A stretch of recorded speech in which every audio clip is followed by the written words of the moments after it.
Bienvenidos una vez más a nuestro podcast Entre Palabra y Canciones. Quien les habla, su servidor César Méndez. Súper emocionado de que continuemos estudiando la palabra de Dios en esta serie maravillosa, Milagros. Si aún no te has suscrito a nuestro canal en YouTube, César Méndez TV, o en las plataformas digitales de podcast, te invito a que lo hagas y a que compartas este contenido y a que lo escuches cuantas veces quieras. Así que vamos todos juntos en esta sesión a estudiar la palabra de Dios. ¡Vamos adelante! Estas personas tuvieron cosas en común. Enfermedades que los afligían, en algunos casos de muerte. Algunos de ellos perdieron a sus seres queridos. Otros estuvieron atormentados por demonios. Otros simplemente tenían hambre. Pero Jesús se atravesó en su camino. Y ellos decidieron hacer algo diferente. Decidieron hacer algo fuera de lo normal. Decidieron creer. El apóstol Juan escribe al final del Evangelio: este es el discípulo que da testimonio de estas cosas. Y escribió estas cosas. Y sabemos que su testimonio es verdadero. Y también otras muchas cosas hizo Jesús, las cuales, si se escribieran una por una, pienso que ni aún en el mundo cabrían los libros que se habrían de escribir. Amén. Milagro número 18, escrito únicamente en el Evangelio según San Juan, capítulo 5, a partir del verso 1. Después de estas cosas había una fiesta de los judíos y subió Jesús a Jerusalén. Y hay en Jerusalén, cerca de la puerta de las ovejas, un estanque llamado en hebreo Betesda, el cual tiene 5 pórticos. En esto yacía una multitud de enfermos, ciegos, cojos y paralíticos que esperaban el movimiento del agua. Porque un ángel descendía de tiempo en tiempo al estanque y agitaba el agua. Y el que primero descendía al estanque, después del movimiento del agua, quedaba sano de cualquier enfermedad que tuviese. Y había allí un hombre que hacía 38 años que estaba enfermo. Cuando Jesús lo vio acostado y supo que llevaba ya mucho tiempo así, le dijo: ¿quieres ser sano? Señor, le respondió el enfermo, no tengo quien me meta en el estanque cuando se agita el agua, y entre tanto que yo voy, otro desciende antes que yo. Jesús le dijo: levántate, toma tu lecho y anda. Y al instante aquel hombre fue sanado y tomó su lecho y anduvo, y era día de reposo aquel día. Entonces los judíos dijeron a aquel que había sido sanado: es día de reposo, no te es lícito llevar tu lecho. Él les respondió: el que me sanó, él mismo me dijo, toma tu lecho y anda. Entonces le preguntaron: ¿quién es el que te dijo, toma tu lecho y anda? Y el que había sido sanado no sabía quién fuese, porque Jesús se había apartado de la gente que estaba en aquel lugar. Después le halló Jesús en el templo y le dijo: mira, has sido sanado, no peques más para que no te venga alguna cosa peor. El hombre se fue y dio aviso a los judíos que Jesús era el que le había sanado. Y por esta causa los judíos perseguían a Jesús y procuraban matarle, porque hacía estas cosas en el día de reposo.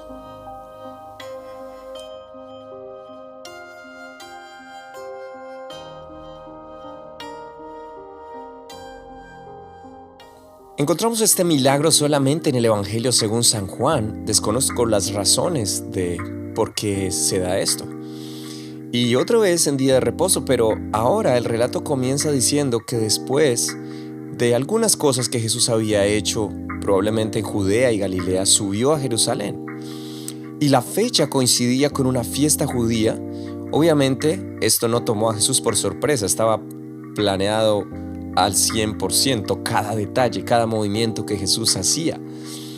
Y luego al llegar a esta ciudad, la capital, esto representaba entre sí, a diferencia de las otras ciudades de Galilea como Cafarnaún, Naín y otras de las regiones donde Jesús había estado y había encontrado oposición por parte de las autoridades religiosas de la época, imagínate ahora en Jerusalén y más en una fecha tan especial como esta.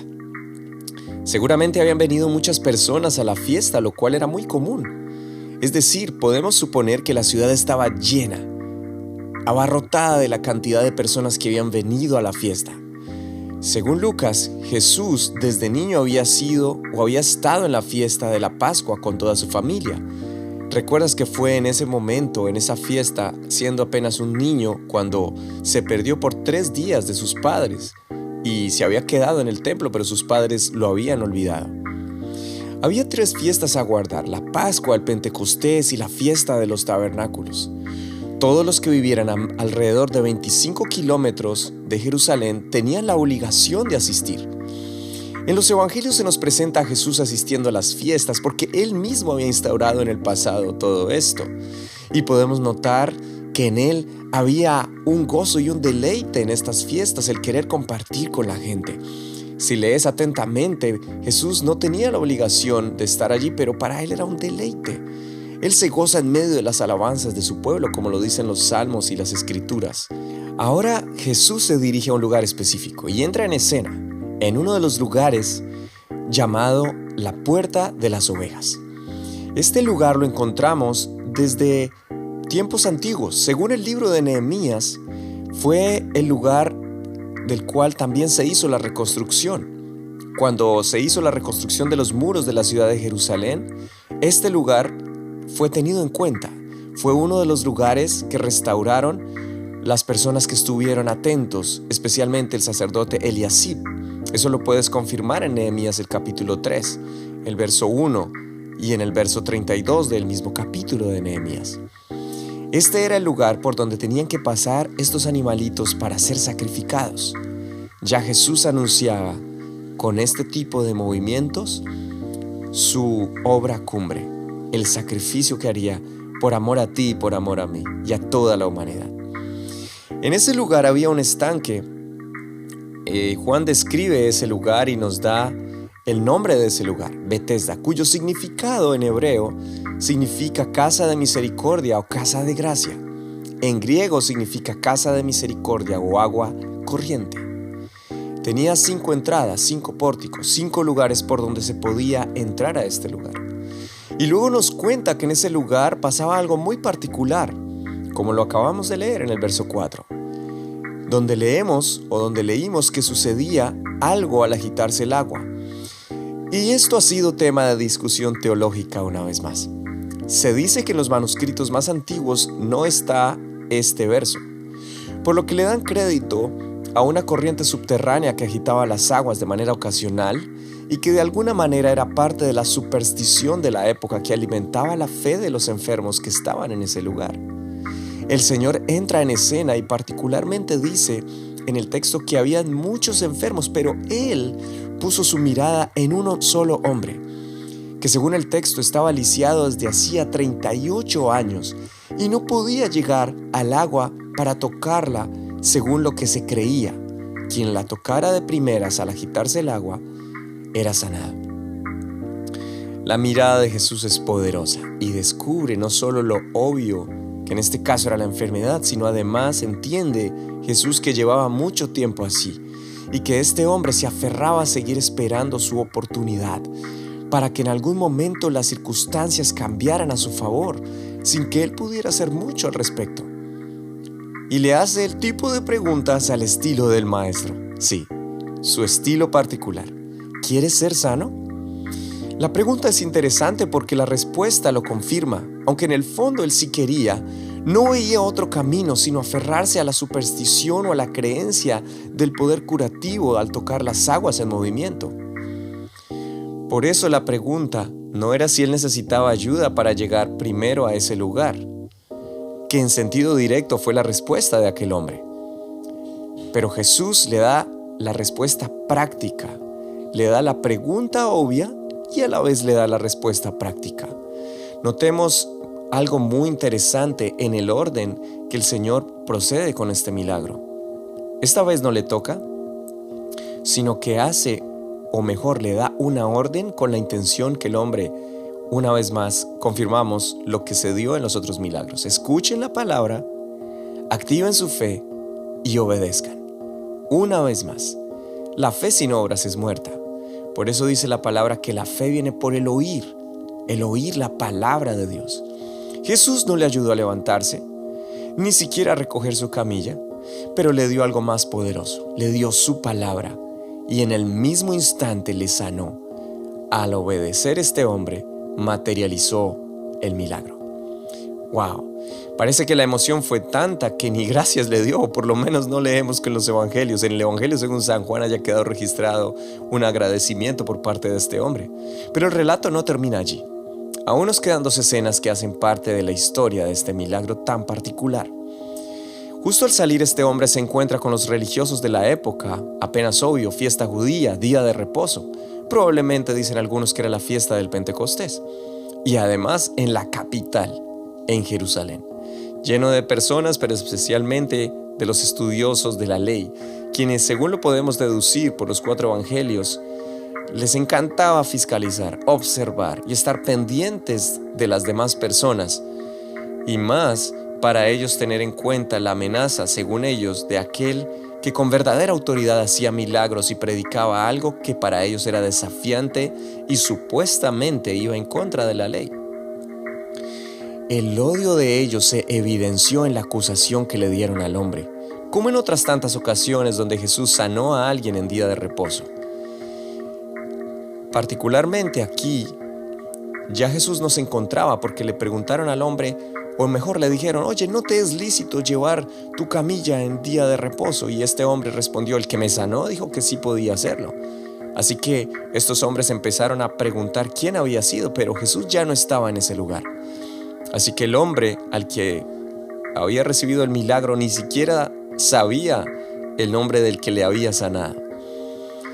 El legalismo y la justicia humana o la fiscalización humana estaba intrigada por saber quién había hecho este milagro. Y esto es lo que usualmente pasa. Se distorsiona a través de la historia. Ha sido distorsionado una y otra vez la manera en cómo el ser humano puede interpretar el propósito de Dios.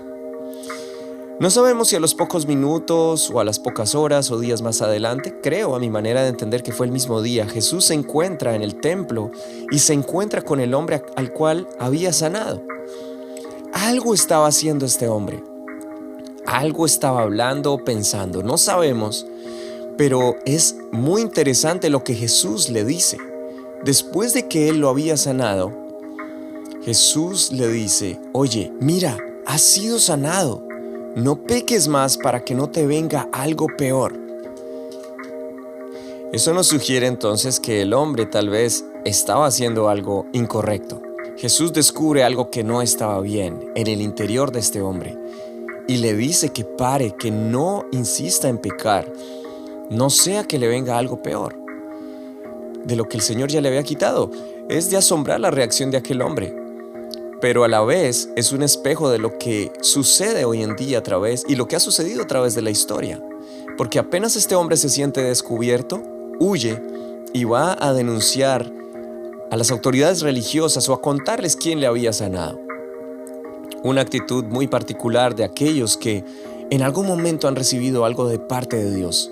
Su oración ha sido contestada, su milagro han recibido su milagro. Pero luego, al pasar el tiempo, se alejan poco a poco del Señor. Los afanes de la vida y las acciones y reacciones de la vida, que es dura, que no es fácil, hacen que se alejen de Dios.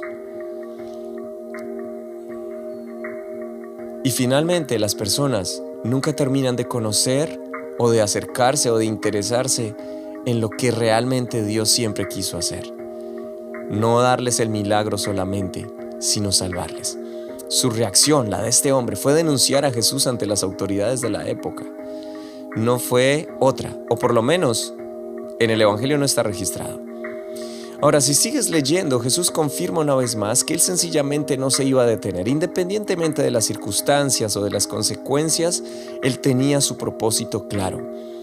Y esto, una vez más, propició en las autoridades religiosas una oposición radical ante Jesús y ante la obra que Él hacía. Pero Jesús no se detuvo. Él continuó adelante. Qué bueno recordar a través de este milagro tan especial que cuando nuestra oración sea respondida o cuando el Señor te dé tu milagro, nunca olvides que finalmente lo que más le importa a Él es que le sigamos. que nos aferremos a su palabra. Y no que Dios nos guarde de convertirnos en lo que dice Hebreos, abusadores de la gracia, donde hemos recibido los favores de Dios, el don inmerecido, pero luego alguien pueda olvidar esto como le pasó a este hombre, y aún estando en el templo, aún estando en el lugar donde se adoraba al Señor, aún estando rodeado de personas que venían a la fiesta con el propósito de alabar, este hombre se encontraba haciendo algo incorrecto.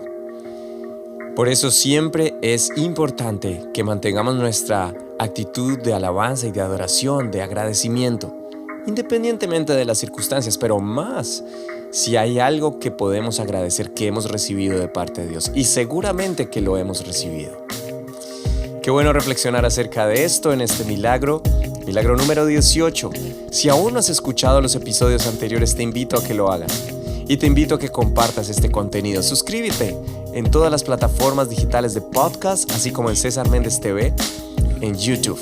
Y no lo olvides, tu podcast entre palabra y canciones, la serie Milagros. Continuamos en el siguiente episodio. Por favor, vuelve a escucharlo, volvamos a reflexionar y a meditar en la poderosa palabra del Señor.